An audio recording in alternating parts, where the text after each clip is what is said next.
அம்மா படுத்திருக்க ஆங்காரம் கொண்டிருக்க அக்கினி போல் புத்திருக்கும் உத்தமிய பாருங்களே.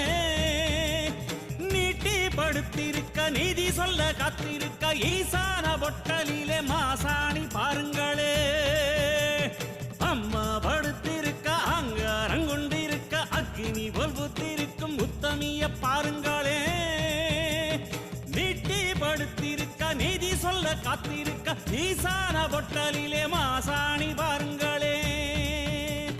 வம்பு வழக்கெல்லாம் துன்பம் கொடுக்கையில் மிளகா சாந்தரச்சி கேட்டாளே.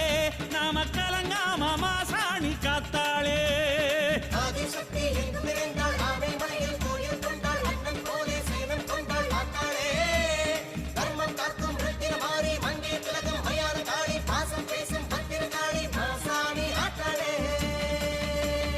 அம்மா படுத்திருக்க ஆங்காரம் கொண்டிருக்க அக்கினி போல் புத்திருக்கும் உத்தமிய பாருங்களே.